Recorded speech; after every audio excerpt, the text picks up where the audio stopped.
Salut à tous, aujourd'hui je suis super contente de vous retrouver pour une nouvelle vidéo. Donc comme vous l'avez vu dans le titre, je vais vous donner 10 conseils pour écrire un livre. Parce que comme vous le savez, j'ai écrit mon premier livre à l'âge de 16 ans, le voici au passage. Donc je vous laisse dans la barre d'infos le lien pour le commander. Et je vous l'annonce officiellement, je suis en train d'écrire un deuxième livre. Donc voilà, je suis en plein dedans et comme beaucoup m'ont demandé des conseils justement pour écrire et pour arriver au bout de son livre, je me suis dit que ce serait l'occasion aujourd'hui de vous donner des conseils justement, donc 10 conseils que j'ai réunis aujourd'hui et que je vais vous présenter tout de suite. J'espère vraiment que cette vidéo va vous plaire. Je tiens à dire que tous les conseils que je vais donner ce sont des conseils personnels, voilà, des choses que j'ai apprises avec le temps on va dire et qui me permettent moi d'avancer plus facilement et plus rapidement dans l'écriture de mon histoire. Donc on démarre tout de suite avec le premier conseil et qui est pour moi justement le plus important je pense, c'est d'écrire des plans de chapitres. Alors qu'est-ce que c'est des plans de chapitres? Ce sont tout simplement des résumés assez rapides de chaque chapitre que vous allez écrire. Donc pour cela il est très important de savoir la fin de l'histoire et ça permet justement quand on sait la fin de l'histoire d'arriver à écrire le milieu et d'arriver à écrire toutes les scènes qui vont permettre d'arriver jusqu'à la fin. On ne peut pas, moi je pense qu'on ne peut pas écrire un livre sans connaître la fin et je pense que c'est vraiment ce qui permet d'arriver au bout de son histoire. Quand on sait justement où on va arriver, c'est plus facile d'écrire toutes les péripéties qui permettent d'arriver jusqu'à la fin. Donc pour écrire un plan de chapitre c'est très simple, vous écrivez par exemple une phrase pour une scène importante dans le chapitre. Donc au final vous avez un résumé assez court mais concis et surtout qui contient quand même assez d'éléments pour savoir précisément ce qu'on va écrire dans le chapitre et ça permet aussi d'éviter souvent le syndrome de la page blanche parce que justement comme vous avez par exemple pour le chapitre 3 vous savez qu'il va se passer ça, ça, ça et ça, vous savez ce qu'il y a, il vous suffit juste d'écrire et vous n'avez pas le truc de dire mince chapitre 3 qu'est-ce que je pourrais bien trouver, qu'est-ce qui pourrait bien arriver, non vous savez déjà ce qui doit arriver, ce qui doit se passer et du coup je trouve que c'est quand même plus simple pour écrire après.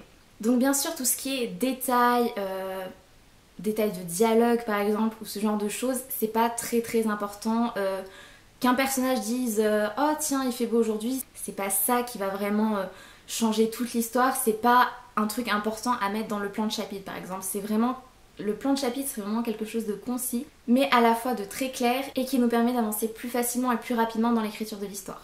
Ensuite mon deuxième conseil, et pas des moindres là encore, c'est de faire des fiches de personnages et des fiches de lieux. Alors pourquoi faire ça? Alors c'est très simple, à un moment de votre histoire vous serez pratiquement obligé de décrire un personnage. Vous avez par exemple un personnage qui s'appelle Léa, blonde aux yeux bleus, 1m70. Ok. Des détails comme sa taille précise, le fait qu'elle ait des taches de rousseur ou le fait qu'elle ait des yeux bleus ou quelque chose comme ça, vous allez peut-être l'oublier au fil de l'écriture de l'histoire et des fois pour faire allusion à ce personnage vous n'allez peut-être pas l'appeler Léa pour éviter justement une répétition ou ce genre de choses mais du coup si vous voulez donner des détails sur elle à la place de l'appeler par son prénom ça sera plus pratique de l'appeler par des détails physiques mais si vous avez oublié et que vous devez retrouver le passage de sa description ça va juste vous faire perdre du temps et c'est peut-être pas ce dont on a envie.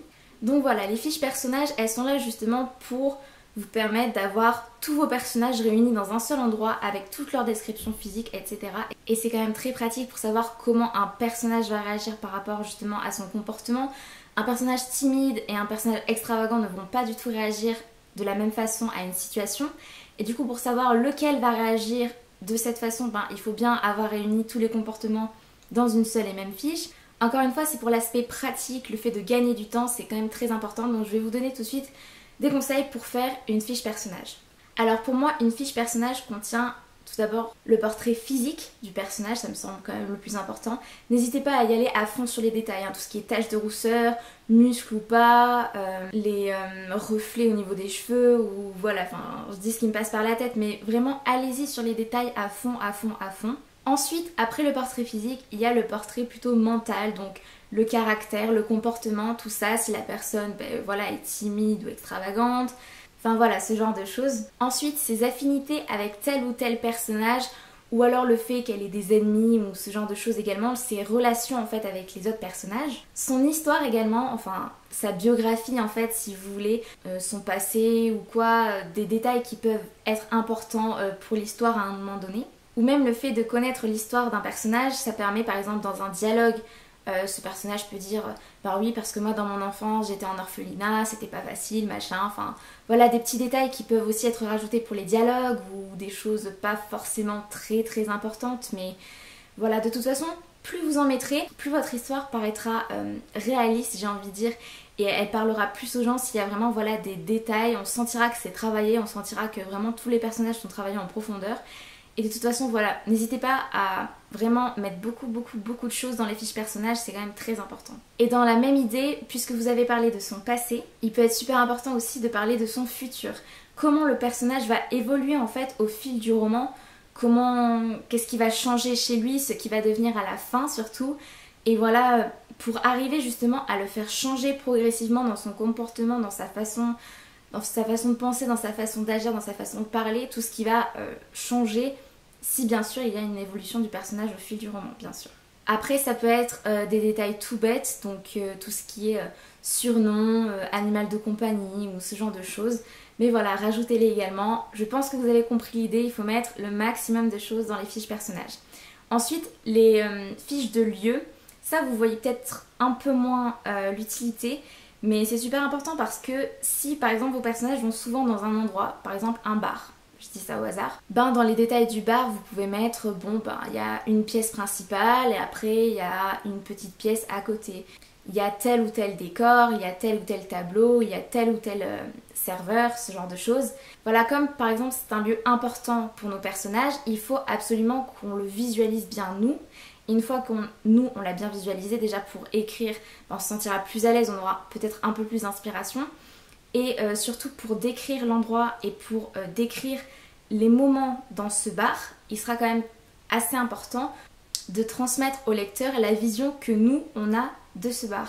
Donc là encore, les fiches lieux, c'est quand même assez important, mais là, je ne peux pas vous donner précisément de marche à suivre comme je vous l'ai donné pour les fiches personnages. Parce que les lieux c'est quand même très varié et on peut pas forcément dire voilà un bar par exemple vous donnerez les noms des serveurs qu'il y a dedans, vous donnerez voilà tout ce qui est déco etc. Mais si par exemple c'est un jardin, vous n'allez pas décrire les serveurs, vous voyez ce que je veux dire. Donc là les fiches lieux il faut vraiment les adapter par rapport justement au lieu en question. Et là encore faut pas faire les fiches de tous les lieux forcément, il vaut mieux faire des fiches des lieux les plus importants je pense. Enfin des lieux que vous jugez importants et dont vous avez envie de bien vous souvenir et de donner une idée précise au lecteur. Voilà, mais encore une fois, c'est pour l'aspect pratique, etc. Vous verrez que ce sera encore plus facile d'écrire une fois que vous aurez fait tout ça. Alors ça demande du temps de faire toutes ces fiches et de faire tous les plans des chapitres, mais pour moi, on peut clairement pas commencer une histoire si on n'a pas fait tout ça. C'est vraiment les premiers trucs à faire pour écrire un livre. Ça prend du temps, certes, mais une fois que c'est fait, vous verrez que l'écriture de l'histoire, ça roulera tout seul. Ensuite, troisième conseil, pour justement accompagner les fiches personnages, moi j'avais bien aimé faire pour mon premier roman, j'en avais fait qu'un, mais c'était un arbre généalogique. Donc par exemple, si vous avez une histoire avec beaucoup de familles, etc. Ou alors des arbres pour relier les différentes amitiés, pas forcément un lien familial. Mais voilà, arriver à relier nos personnages entre eux pour justement après mieux faire transmettre au lecteur les liens qu'on a voulu mettre en avant, les liens entre les différents personnages, voilà. Parce que encore une fois, si c'est pas clair dans votre tête et que vous mettez pas ça par écrit bien comme il faut et que vous ne visualisez pas assez bien les choses, vous aurez beaucoup plus de mal à faire transmettre tout ce que vous voulez faire transmettre au lecteur tout simplement. Donc encore une fois c'est assez utile de faire ce genre de choses. Donc les arbres, pensez-y, on n'y pense pas souvent et c'est quand même assez pratique. Ensuite, quatrième conseil, une fois que vous avez fait tout ça, qui vous a pris quand même assez de temps, vous pouvez, moi c'est ce que j'aime bien faire parce que voilà j'adore faire des plannings, que ce soit pour les révisions, pour les vacances, pour tout, je fais des plannings absolument pour tout. Là dans la même idée, faire un planning d'écriture. Alors ça peut peut-être vous paraître bizarre, mais pendant les vacances, si vous planifiez vos journées, par exemple vous direz mardi matin je suis à la plage, mardi après-midi je suis avec des copines, mardi soir de 18 à 19h, voilà je me consacre 1 heure dans mon planning à l'écriture. Et le mercredi, le mercredi je fais rien le matin, j'écris le matin. Voilà, vous planifiez justement comme ça des moments d'écriture pour pas vous forcer, mais pour que vous pensiez vraiment à écrire et à vous plonger dedans, parce que si vous ne vous y mettez pas et que vous ne planifiez pas, peut-être que vous n'y penserez pas forcément et ça retardera encore une fois la date finale de l'écriture de votre livre. Cinquième conseil, si vous êtes plus à l'aise avec ça, parce que je sais que c'est pas forcément évident au début de planifier des moments d'écriture, surtout quand on n'a peut-être pas forcément l'habitude au début, on se dit peut-être que c'est un peu bizarre de forcer comme ça l'inspiration, on ne sait pas quand ça peut venir, ce que je comprends tout à fait. Dans ce cas-là, vous écrivez uniquement quand vous avez de l'inspiration. Ça se trouve, ça sera qu'une fois par semaine, mais ce sera un moment où vous aurez énormément d'inspiration et que vous écrirez à fond, à fond, à fond, à fond. Et dans ce cas-là, vous verrez très bien l'utilité des plans de chapitres parce que si vous avez l'inspiration par exemple pour la suite de l'histoire, vous avez écrit le chapitre 1 et le chapitre 2. Bon, vous avez l'inspiration pour le chapitre 3, tant mieux, vous écrivez le chapitre 3. Mais si vous avez l'inspiration pour un moment précis de l'histoire, ce qui arrive quand même souvent par exemple avec une musique entraînante, bon, vous aurez plus d'inspiration pour une scène d'action par exemple, en prenant justement vos plans de chapitres et en sachant pertinemment que dans ce chapitre précis, il y aura un combat que j'ai imaginé dans ma tête et j'ai plein d'inspiration pour l'écrire, si c'est le chapitre 8, vous écrirez ce passage précisément dans le chapitre 8. Et même si vous n'avez pas écrit ce qu'il y a avant, c'est pas grave, vous savez que ce moment-là, dans l'histoire, il est écrit, c'est fait. Mais voilà, vous pouvez vraiment choisir quand écrire, quoi écrire, quel moment dans l'histoire, à tel chapitre. Et malgré tout, en écrivant un petit bout par-ci, un petit bout par-là, vous arriverez, petit bout par petit bout, mais vous y serez arrivé quand même. Et là, vous vous direz, ah ouais, les plans de chapitres, c'est quand même pas mal du tout. 6e conseil, je vais vous montrer qu'on peut quand même se forcer à avoir de l'inspiration parce que quand on a envie de finir assez vite son roman et de pas prendre 10 ans à l'écrire, on se rend compte qu'on est quand même plus efficace quand on écrit souvent. Et justement, pour éviter le syndrome de la page blanche à ce moment-là, moi, mon plus grand conseil pour justement forcer l'inspiration à venir et vraiment arriver à écrire quelque chose quand vraiment on a le syndrome de la page blanche, c'est d'écouter de la musique. La musique, moi, c'est vraiment le truc quand j'arrive pas trop à écrire et que j'arrive pas, souvent c'est la première phrase qui nous bloque. Quand c'est la première phrase qui me bloque, j'écoute de la musique pour le moment approprié. Par exemple, si c'est un moment triste, je vais écouter une musique plutôt triste. Si c'est une scène d'action, je vais écouter une musique un peu entraînante. Voilà, j'adapte, on va dire. Et en général, ça marche pratiquement à tous les coups. Et la musique, c'est vraiment un truc qui donne de l'inspiration. C'est vraiment ce qui marche le mieux. Sinon, vous pouvez aussi lire d'autres histoires. Et le fait de lire d'autres histoires, justement, vous voyez, au niveau du style de l'auteur, vous voyez différentes tournures de phrases, parfois de simples mots, etc. Ça peut vous donner justement un petit élan d'inspiration, vous donner le truc qui va justement vous donner la phrase pour commencer votre chapitre ou la scène que vous avez envie d'écrire. Et lire aussi justement d'autres livres, ça donne énormément d'inspiration, moi je trouve. Donc voilà, la musique et lire, pour moi c'est les deux trucs qui donnent le plus d'inspiration. Après, si vous avez d'autres conseils comme ça pour donner de l'inspiration, n'hésitez pas à me les mettre dans les commentaires.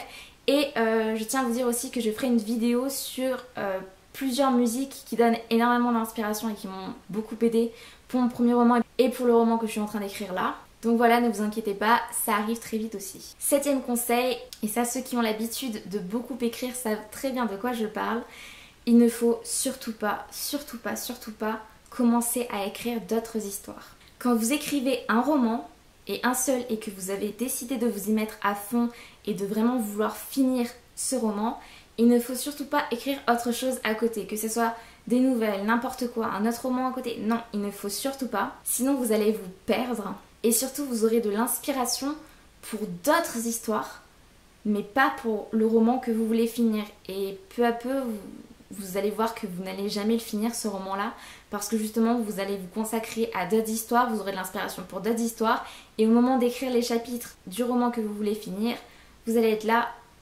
j'y arrive pas. Et c'est normal parce que vous aurez eu de l'inspiration pour autre chose, donc c'est vraiment pas quelque chose à faire. Voilà, essayez de vous contenir et de ne vous consacrer qu'à une seule et unique histoire. Et justement, mon 8e conseil qui va avec le précédent, vous ne devez penser qu'à une seule et unique chose, votre livre, et tout le temps. Tout le long de la journée, vous ne devez penser pratiquement qu'à votre livre. À chaque fois que vous pensez à l'écriture, à chaque fois que vous écoutez une musique ou quoi, vous ne devez penser qu'à votre livre. Comme ça, vous aurez énormément d'inspiration pour écrire. Donc si vous avez prévu d'écrire le soir, pour écrire le soir. Voilà, tout le long de la journée, vous aurez pensé qu'à ça. Et une fois que vous serez devant votre ordi ou devant votre feuille, vous aurez beaucoup d'inspiration et vous n'aurez pas le syndrome de la page blanche normalement. Et voilà. 9e conseil, ne pas hésiter à recommencer. Parce que mieux vaut une réécriture réussie plutôt qu'un livre bâclé. Ça, c'est sûr et certain. Par exemple, pour le livre que je suis en train d'écrire, là je suis en pleine réécriture en fait parce que j'avais fait une première version où j'avais écrit 5 chapitres je crois. Et en relisant ces 5 chapitres, je me suis rendu compte que c'était pas du tout ce que je voulais transmettre en fait, que c'était pas du tout comme ça que je voulais que ça commence, etc. Donc j'ai tout mis dans un dossier à part et j'ai recommencé et j'ai réécrit d'une toute autre façon. J'ai pas du tout démarré de la même manière et ça a tout changé et je préfère 1000 fois la version actuelle que je suis en train de faire plutôt que l'ancienne version. Donc voilà, il faut pas avoir peur en fait de créer un nouveau dossier et de recommencer, de réécrire des passages, de réécrire des chapitres ou de réécrire carrément même toute l'histoire. Il faut vraiment pas avoir peur de ça parce que sinon vous allez arriver au bout de votre histoire et vous allez vous dire que peut-être c'était pas exactement ce que vous vouliez dire, ce que vous vouliez transmettre. Et là vous allez vous dire non, c'est vraiment pas ça que je veux pour mon roman. Et si vous n'avez pas le courage de recommencer, de réécrire, vous serez jamais entièrement satisfait de ce que vous avez fait. Et je pense pas que ce soit une bonne chose, je pense qu'il vaut mieux quand même recommencer et être à la fin vraiment fier de son truc. Après voilà, je sais que c'est pas forcément évident et que quand on écrit, on n'est pas dans l'optique de se dire non en fait je vais tout effacer, je vais tout recommencer. C'est vraiment dur de raisonner comme ça, mais parfois on écrit des choses et des mois après on relit et on se dit non c'est nul en fait, c'est pas du tout ce que je veux. Donc voilà, avoir le courage de recommencer. Et enfin, 10e et dernier conseil, il vaut mieux, je pense, écrire un peu tous les jours plutôt qu'une fois dans la semaine, 4 heures. Alors, pourquoi écrire un peu tous les jours? Et quand je dis un peu tous les jours, c'est vraiment un peu. Par exemple, si vous écrivez que 3 lignes ou un paragraphe ou quelque chose comme ça pour la journée, c'est pas grave. Parce que c'est quand même 3 lignes de plus, c'est quand même un paragraphe de plus. Vous avancez malgré tout. Il vaut mieux avoir cette démarche d'avancer petit à petit, mais sûrement, parce que de paragraphe en paragraphe, vous allez arriver au bout, vous inquiétez pas, plutôt que de se dire j'écris qu'une fois par semaine parce que voilà, l'inspiration elle vient que là, j'écris pendant 4 heures, mais au bout de 4 heures, vous allez être un peu saoulé, je pense, de votre propre histoire. Au final, vous aurez peut-être pas autant avancé que ce que vous vouliez, vous aurez peut-être même pas fait autant qu'en écrivant un peu chaque jour, donc c'est peut-être pas non plus très très utile. Et au moins en écrivant un peu tous les jours et sans se forcer à fond, sans vouloir finir tout le chapitre d'un coup, etc. Voilà, sans se mettre la pression, en écrivant qu'un petit peu, en écrivant ce qui vient, voilà, sans forcer. Des fois vous allez écrire 3 lignes, un autre soir vous allez écrire 4 pages, peut-être un autre soir vous allez écrire 10 pages, vous savez pas, l'inspiration des fois, voilà. Même en écoutant de la musique, ça vient peut-être pas toujours, et parfois sans écouter de musique, vous allez écrire 10 pages, donc vous pouvez pas prévoir, mais en sachant que voilà, vous allez écrire un peu tous les jours, vous allez vous voir avancer dans l'histoire et à la fin vous allez voir que vous allez écrire le mot fin hyper rapidement et vous allez vous dire c'était bien en fait d'écrire un peu chaque jour, c'est vrai que j'ai quand même pas mal avancé. Et moi je pense que c'est mieux parce qu'en plus en écrivant un peu chaque jour, vous ne pensez vraiment qu'à votre histoire, qu'à votre roman, pour revenir à mon conseil d'avant. Donc voilà, pour moi c'est le mieux à faire, clairement. Et voilà, la vidéo est terminée. J'espère vraiment que tous ces conseils vous auront plu et vous auront aidé. En tout cas, moi ça m'a fait très plaisir de filmer cette vidéo parce que c'est vrai qu'en général on sait pas trop comment se lancer dans l'écriture d'un roman et tout, et je peux comprendre que ce soit un peu délicat. Donc voilà, je suis très contente de vous avoir aidé. N'hésitez pas à me dire dans les commentaires si vous allez appliquer ces conseils ou si vous les avez déjà appliqués et ce que vous en pensez. Voilà, je vous laisse tous mes réseaux sociaux dans la barre d'infos comme d'habitude, le lien pour commander mon livre. Et voilà, j'espère vraiment de tout cœur que vous allez arriver à écrire ce roman. En tout cas, moi je crois en vous. Et voilà, je vous fais plein de bisous et je vous dis à bientôt pour une nouvelle vidéo.